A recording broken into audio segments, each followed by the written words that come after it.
The enigmatic I-Pace is Jaguar's first pure electric model and the latest addition to the company's expanding crossover lineup.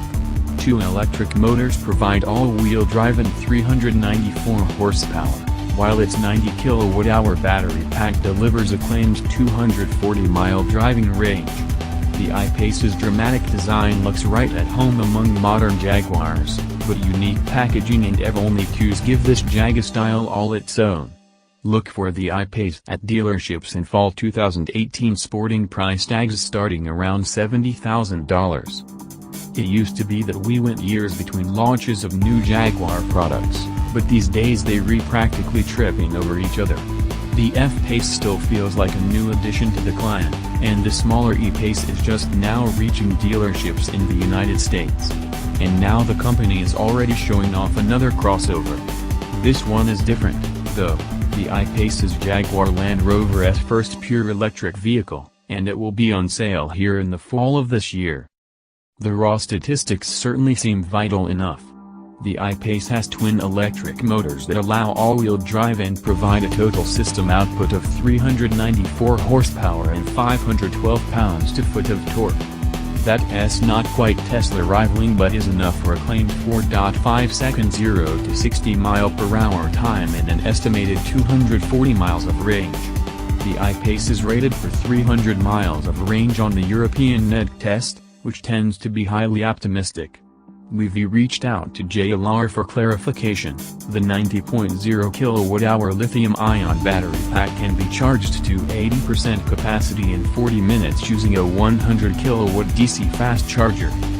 We have already written a prototype version of the car, an experience that left us broadly impressed, and we're glad to see that so much of the design of the original concept which bowed at the 2016 Leaders.A show has made it through to production. The I-Pace uses an aluminum structure related to those of JLR's other aluminum-bodied models, but with the casing for the underfloor-mounted battery pack used as a structural component.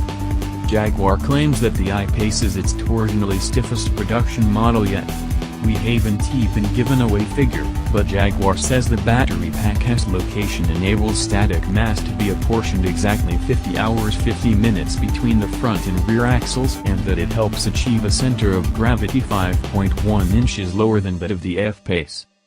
Although it is lower, the I-Pace's 117.7-inch wheelbase and 184.3-inch overall length are similar to those of the F-Pace, while the cabin is said to be as spacious as those in vehicles besides up. With no need to accommodate one of those old-fashioned gasoline engines, the base of the windshield has been pushed forward to maximize cabin space, although, like many EVs, the I-Pace sticks to the familiar form language of internal combustion cars. Behind the grille there's a radiator for the liquid coolant system that, with flow controlled by a pump, regulates the temperature of a battery pack.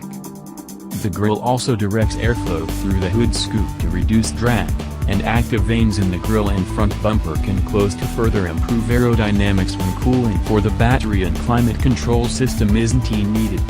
Slipperiness also is helped by other details, including power-deployed door handles that stow seamlessly when the car is on the move, similar to those fitted to the Range Rover Velar. The underfloor battery contains 432 pouch-type cells and drives two identical 197 horsepower motors, one powering the front axle and one the rear. This means the I-Pace combines all-wheel drive traction with the ability to run more efficiently in two-wheel drive when required.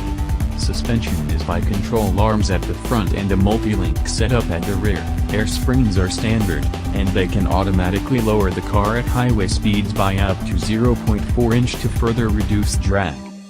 Regenerative braking levels can be adjusted, and in its most aggressive mode, the I-Pace is claimed to be able to achieve a longitudinal braking force of up to 0.4 grams without using its friction brakes. Like the BMW i3 and the Nissan Leaf, the I-Pace will allow single-pedal driving, and it also will be possible to turn off the vehicle's idle creep so the car will hold its position when stopped, even on an incline. Not that the I-Pace doesn't also signal its differentness to occupants. Instead of a conventional gearshift selector there are D, N, R, and P buttons on a console between the seats. Above the gear selection buttons are a smaller touchscreen combined with rotary dials for climate control and other systems. The infotainment setup is a development of JLR's established and control system called Touch Pro Duo, which we told will use algorithms to identify individual driver preferences and then tailor the I-Pace's driving and interior settings accordingly. We're hoping these will operate more instinctively than the somewhat confusing interface of the Velar.